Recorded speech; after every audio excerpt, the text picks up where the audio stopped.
गिबियावनो गावनि मोजां मोननायखौ गावनि रुमाव लेंहरबाय, लेंहरनानै आखाइ आथिं खाख्रबबाय, खाख्रबनानै बिनि गाननाय ड्रेसफोरखौ खुबाय, खुनानै बेखौ जिनाहारि खालामबाय। उन्दैयानो जाथों, बियो थाबायनो रोंथों, बोसोरसेनियानो जाथों, अब्लाबो बे गथ'खौ रेप खालामो आरोना। जुगानो बेलथायबाय लोगोफोर, जोङो साफ्रोमबो गथ'नि बिमा बिफा जानानै मालाबाबो गावनि फिसाफोरखौ बिदा बिनानाव होननानै बा सोरबा जाथि खुरमानि फिसा, आंनिनो बिनानाव, आंनिनो भागिना दोननानै मालाबाबो हारसिं हारसिं हगारनानै दोनजाला। खुलुमबाय लोगोफोर बयनिसिमबो। दा नोंथांमोना टाइटेल थाम्बनेलाव नुखादों आरो क्लिपाव नुदों, जोंहा गोबां मानसि, जोंनि बर'आनो जा गुबुन जाथियानो जा, बिराद जोङो गिनो लागा होननाय मोनसे बाथ्रा थायो। दा बेयो माने जाथाया, नोंथांमोना भिडिअखौ फुल जोबजासिम नायब्ला बुजि मोनगोन। सासे सिस्टारनि बिबुंथिखौ आं जोबोद मोजां मोनदों, जोबोद मोजां बिबुंथि होदों, बेनिखायनो बिनि भिडिअखौ होनाय जासिगोन, नोंथांमोना नायनानै ला। माने जोंना उन्दै उन्दै गथ'फोरबाबो, लाइमोन 13, 14, 15 इयार्सनि गथ'फोरबाबो आजिखालि माने जोंनि बोरायानो जा सोरबा माबा मानसियानो जा माने गथ'फोरखौबो गारा आरोना। जोबोद जों लाजिनांथाव जाथाय होनना बुंनांगौ। दा बेफोरबायदिनो गोबां मानसिया सोरखौबा 13, 14 इयार्सआवनो गाज्रि खामानि माने जिनाहारि खालामनाय माबानाय बेफोर जाथायखौ जों नुनो मोनो। माने जोंनि बर'फोरखौबो गुबुन जाथिया जोङो नुनो मोन्दों। क'क्राझार साइडफोरथि जोङो खोनाबाय थानो मोनो, माने उन्दै उन्दै गथ'फोरखौनो माने मुस्लिमफोरा जोंनि बर' लाइमोन 13, 14 इयार्सनि गथ'फोरखौ गाज्रि सोमोन्दो खालामनानै बेफोरबायदिनो गोबां माबा खालामबोबाय। दा बेनिखायनो आं बुंनो सानो, जोंनि गथ' लाइमोन बा गावनि बिमा बिफाफोरखौ जाहाथे गावनि गथ'फोरखौ एसे सेफ खालामनानै लाखियो। स्कुल कलेजाव थांब्लाबो बिमाफोरा हिन्जावसा गथ'फोरखौ एसे माने सेफ खालामनांगौ आरो ना, नायखोमानाय माबानाय बेफोरबायदि खामानिखौ मावनांगौ। हारसिं हाला एंगारहरनाङा, दानि जुगाव जोबोद गिनाय जादों।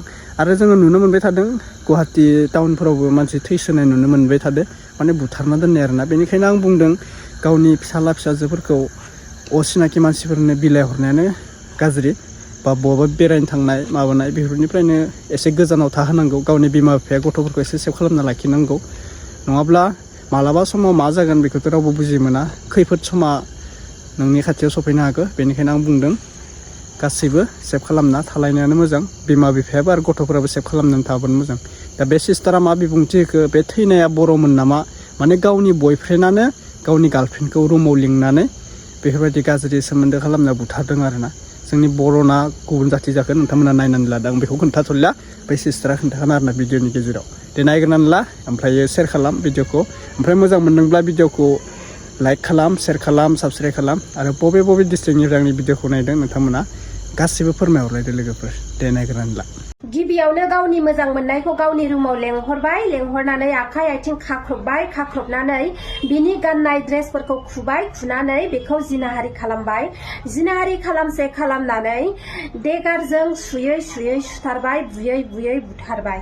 बिनि उनाव पुलिसजों हमजानानै सोंनायाव मा बुंखो नोंथांमोना खोनासंदो। कुछ नहीं हुआ, छोड़ो, जो हो गया यार। अरे कैसी बातें कर रहे हो, आपने मारा एक लड़की को, आपकी प्रेमिका थी वो, उसको छोड़ दो ना, क्या करोगे जान के। बे जाथाया जादों इन्दुराव लोगोफोर।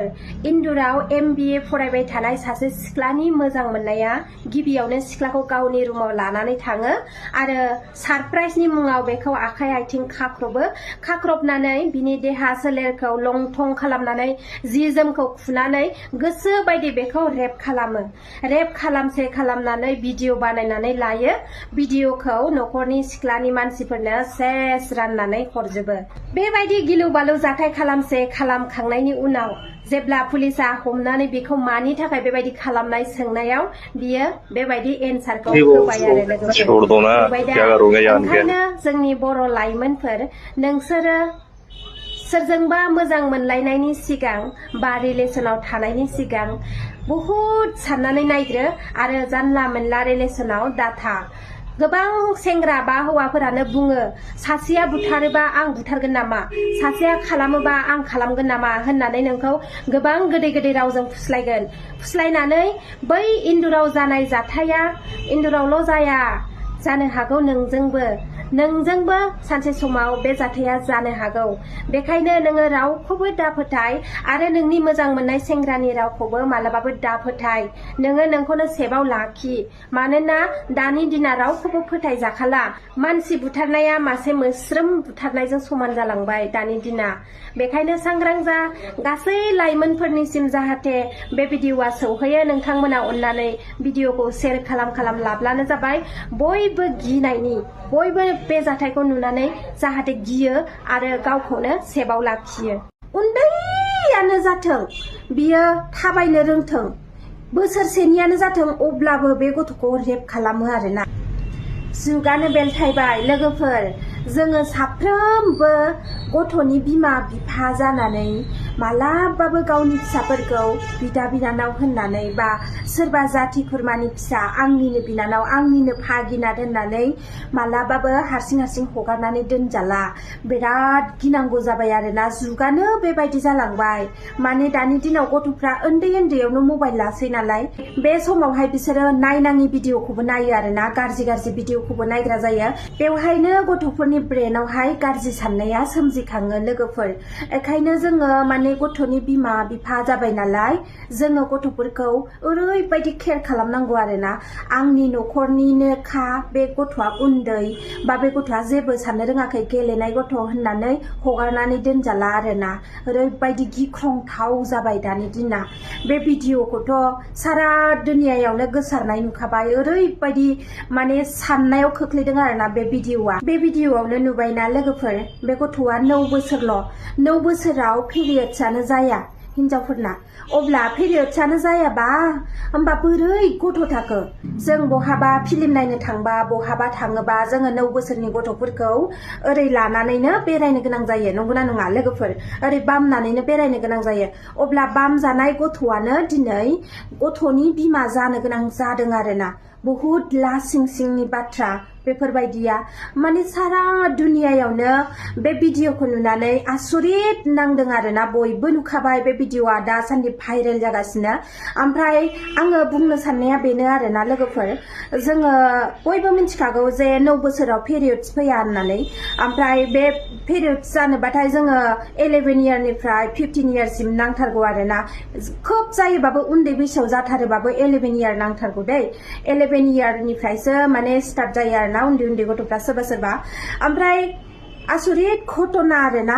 बे गथ'आ पिरियड्स फैनायनि बैसो जायाखै, बेनो माबायदि गथ' थाखो? आरो बे गथ'खौ दोनग्रायाबो बे गथ'निनो बिदानो। बे बिदायाबो माने 11 इयार होननानै फोसावदों, खिन्थु आं फोथायाखै आरोना बे गथ'आ 11 इयारनि जानाय नङा। मानोना 11 इयारा सासे गथ'नि बिफा जानो हाया नालाय। बेखायनो बियो खोब जाथारोबा 13-14 इयारनि जागोन आरोना बे गथ'आ। ओमफ्राय आंनि आन्दाजाव आरोना। ओमफ्राय साननानै नायदो, बेबायदि भिडिअखौ नुनानै जों माबायदि गावनि फिसाखौ उन्दै गथ', गेलेग्रा गथ' होननानै हगार दोननो हाबावनो दे। बिराद गिथावथाव जाबाय आरोना जुगानो। ओंखायनो जों साफ्रोमबो बिमा बिफाफोरा सांग्रां जानाया मोजांसै। गथ'फोरखौ हारसिं गालांनानै बहाबा खामानि, बहाबा डिउटियाव थांनायावबो गिनांगौ जाबाय आरोना। मालाबा माने गासैबो जाया दै, गासैखौबो होनाखै आं। सोरबा भिडिअ मबाइलफोराव नायनानै सोलोङो दै। बेखायनो सांग्रां जानाया मोजां। जों साफ्रोमबो हिनजावसा गथ'नि बिमा बिफाया बांसिन सांग्रां जानाया मोजां आरोना। उन्दैयानो जाथों, बियो थाबायनो रोंथों, बोसोरसेनियानो जाथों, अब्लाबो बे गथ'खौ रेप खालामो आरोना गाज्रि मानसिफोरा। बेखायनो जोङो साफ्रोमबो हिनजावसानि बिमाफोरा बांसिन खेल लानाया मोजां दे लोगोफोर। जानला मेनला मानसि गिदिरफोरजोंबो फिसाजोफोरखौ दा हगारहर। बिसोरो जेबो मिन्थिया, गोरलै गथ' नालाय जेबो साननो रोङा। किसुमाना चक्लेट होगोन, मेथाइ होगोन, बुरखायना लांनानै बुथारहैगोन, रेप खालामहैगोन। बेखायनो सांग्रां जानाया मोजां। आं नोंथांमोननिसिम गुरैयै खावलायहरनाय जाबाय बेखौनो।